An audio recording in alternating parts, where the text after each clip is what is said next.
Hi, Annette Dubrouillet again, and we are continuing reading The Secret Garden by Frances Hodgson Burnett. We're going to read Chapter 4, Part B. Yesterday was Chapter 4, Part A, and Chapter 4 is kind of long, so we divided it up. Part B starts when Mary has left her room in Misselthwaite Manor and is going out into the garden that Martha has told her about. So Martha is just leaving to answer the bell that Mrs. Medlock is ringing. After Martha was gone, Mary turned down the hall which led to the door in the shrubbery. She could not help thinking about the garden which no one had been in for 10 years. She wondered what it would look like and whether there were any flowers still alive in it. When she had passed through the shrubbery gate, she found herself in great gardens with wide lawns and winding walks with clipped borders.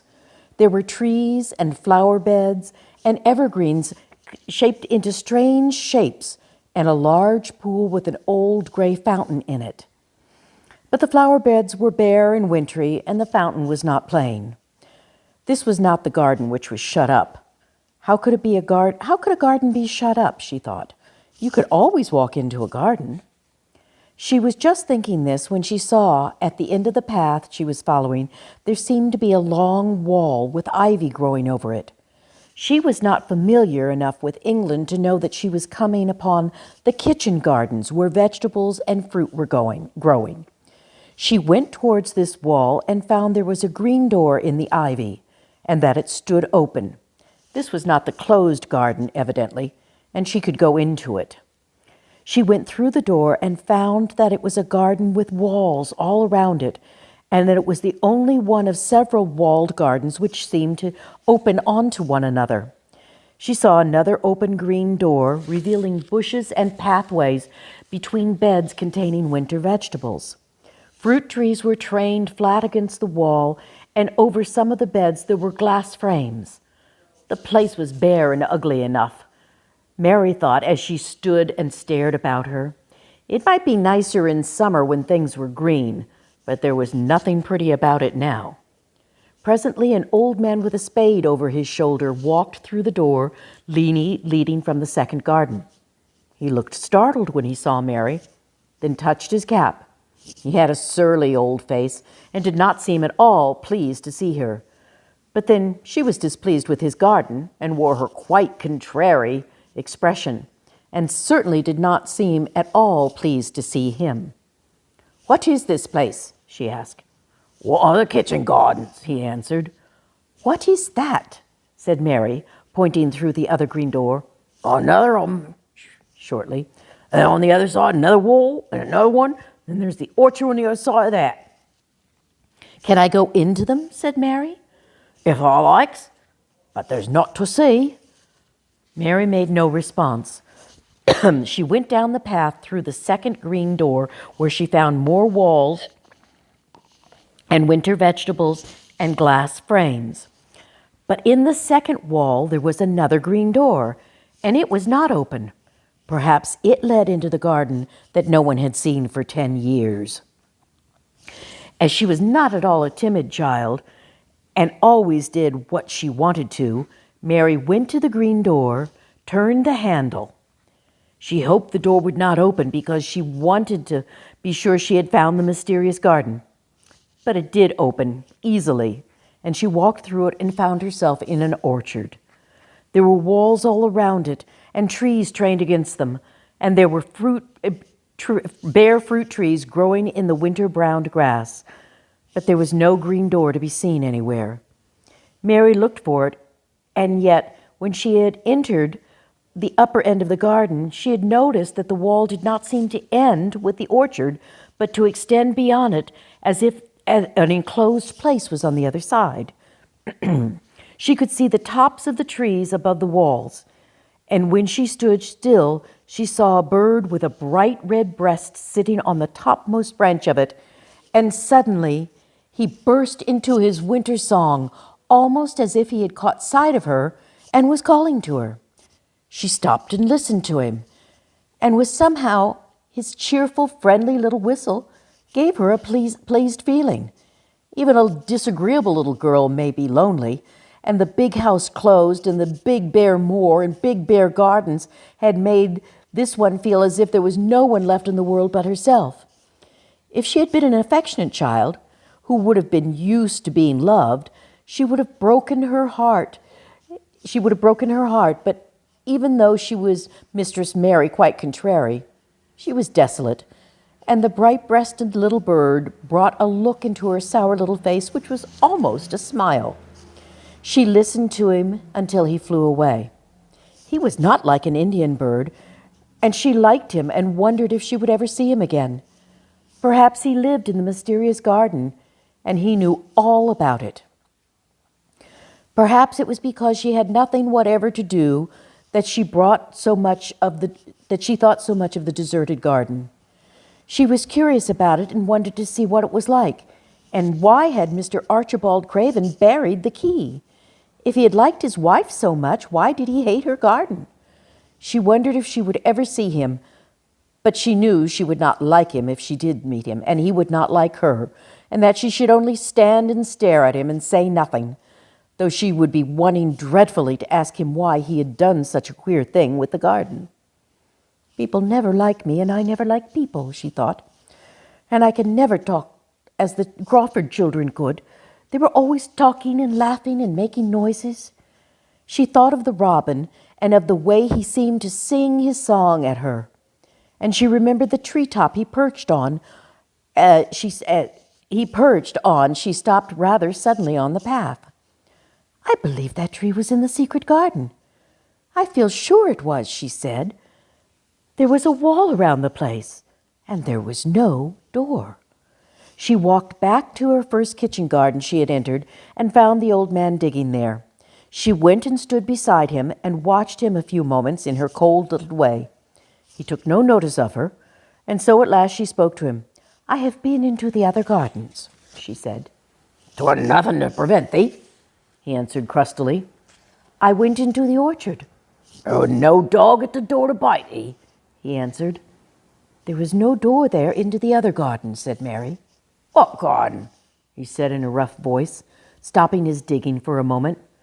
The one on the other side of the wall, answered Mistress Mary. There are trees there. I saw the tops of them, and a bird with a red breast was sitting on one of them, and he sang. To her surprise, the surly, old, weather-beaten face actually changed its expression. A slow smile spread over it, and the gardener looked quite different. It made her think that it was curious how much nicer a person he looked when he smiled. She had not thought of this before. He turned about to the other orchard side of the garden and began a whistle, a soft, low whistle. She could not understand how surly a man could make such a coaxing sound. Almost the next moment, a wonderful thing happened. She heard a soft little rustling flight through the air, and it was the bird with the red breast flying to them. He actually alighted on the big clod of earth quite near the gardener's foot. There he is, chuckled the old man, and then he spoke to the bird as if he were speaking to a child. Where hast thou been, thou cheeky little beggar? He said. I've not seen thee before today. Thou hast been counting early this season. 2-4. The bird put its head on one side and looked up at him with his soft, bright eye, which was like a black dewdrop. He seemed quite familiar and not the least afraid. He hopped about and pecked the earth briskly, looking for seeds and insects. It actually gave Mary a queer feeling in her heart, because he was so pretty and cheerful, and he seemed so like a person. He had a tiny, plump body and a delicate beak and slender, delicate legs. Will he always come when you call him? She asked almost in a whisper. He will. I've known him ever since he was a fledgling. He come out of the nest on the other side of the garden when he first flew over that wall. He was too thick to fly back for a few days. We got friendly. When we went over the wall against the rest of the brood, when was gone, he was lonely, and he came back to me. What kind of bird is he? Asked Mary. Don't I know? He's a robin redbreast, and they're the friendliest, curious birds alive. They're almost as friendly as dogs, if you know how to get on with them. Watch him peck about there looking around at us now and again. He knows we're talking about him. It was the queerest thing in the world to see the old fellow. He looked at the plump little scarlet waistcoated bird as if we were both proud and fond of him. He's a conceited one, he chuckled. I likes to hear folks talk about him. I'm curious, bless me. I never was a likes for curiosity in meddling. He always coming to see what I'm planting. He knows all the things. Mr. Craven never troubles himself to find out. He's a head gardener, he is. The robin hopped about, busily pecking the soil, and now and then stopped and looked at them a little.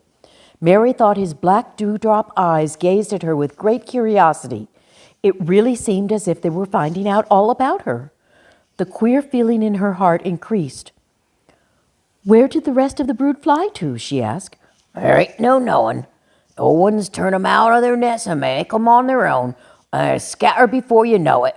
This one was knowing one, and he knew it was lonely. Mistress Mary went a step nearer to the robin and looked at him very hard. I'm lonely, she said. She had not known this before, that this was one of the things which made her feel sour and cross. She seemed to find it out when the robin looked at her and she looked at the robin. The old gardener pushed his cap back on his bald head and stared at her a minute. A little wretch for Annette, he asked. Mary nodded. And there's no wonder that are lonely. I'll be lonelier than that before it's done, he said. And he began to dig again, driving his spade deep into the rich black garden soil, while the robin hopped about, very busily employed. What's your name? Inquired Mary. He stood up to answer. Ben Weatherstaff, he said, and then he added with a surly chuckle, "Oh, only myself, except when he's with me." And he jerked his thumb toward the robin. Are you the only friend I got? I have no friends at all, said Mary. I never have. My ayah didn't like me, and I never played with anyone. It is a Yorkshire habit to say what you think with blunt frankness, and old Ben Weatherstaff was a Yorkshire moorman. Then thou and me are a bit alike, he said. We was woven out of the same cloth. We never of us good looking, and though we both of us as sour as we look, we got nasty tempers, both of us, I warrant. This was plain speaking, and Mary Lennox had never heard the truth about herself in her life. Native servants always salaamed and submitted to you, whatever you did. She had never thought much about her looks, but she wondered if she was as unattractive as Ben Weatherstaff, and she also wondered if she looked as sour as he had looked before the robin came. She actually began to wonder also if she was nasty-tempered. She felt uncomfortable. Suddenly a clear, ripping little sound broke out near her, and she turned around. She was standing a few feet from a young apple tree, and the robin had flown on one of its branches and had burst out into a scrap of a song. Then Weatherstaff laughed outright. What did he do that for? Asked Mary. He's made up his mind to make friends with thee, replied Ben. Dang if he hasn't took a fancy to thee. To me? Said Mary as she moved toward the little tree softly and looked up. Would you make friends with me? She said to the robin, as if she were speaking to a person. Would you? And she did not say it either in her hard little voice or her imperious Indian voice, but in a tone so soft and eager and coaxing that Ben Weatherstaff was as surprised as she had been when she had heard him whistle. Oh, he said, that is a nice and human as that was a real child instead of a sharp old woman. That said, almost like Dickon talked to his wild things there on moor. Do you know Dickon? Mary asked, turning around in a hurry. Everyone knows him. Dickon wandering about everywhere. The blackberries and heather bells knows him. I warned the foxes show him where their cubs lie, and the skylarks don't hide their nests from him. Mary would have liked to ask some more questions. She was almost as curious about Dickon as she had been about the deserted garden. But just at that moment, the robin who had ended his song gave a little shake of his wings, spread them, and flew away. He had made his visit, and he had other things to do. "He has flown over the wall," Mary cried out, watching him. "He has flown into the orchard. He has flown across the other wall into the garden where there is no door." "He lives there," said old Ben. "He comes out of the egg there. If he's courting, he makes up to some maiden of a young man that lives there in the old rose trees there." "Rose trees," said Mary. "Are there rose trees?" Ben Weatherstaff took his spade again and began to dig. "There was 10 years ago," he mumbled. "I should like to see them," said Mary. "Where is the green door? There must be a door somewhere." Ben drove his spade deep and looked as uncompanionable as he had when she first saw him. "There was a door 10 years ago, but it isn't there now," he said. "No door," cried Mary. "There must be." "Not as anyone can find, not as anyone business. Don't you be a meddlesome wrench and go poking your nose about, 'cause there ain't nowhere you're not supposed to go. Here, I must go on my work. Get you go on play, on no more time." He actually stopped digging, threw his spade over his shoulder, and walked off without even glancing at her or saying goodbye. And that's the end of Chapter 4. We will read tomorrow Chapter 5 of The Secret Garden. Bye.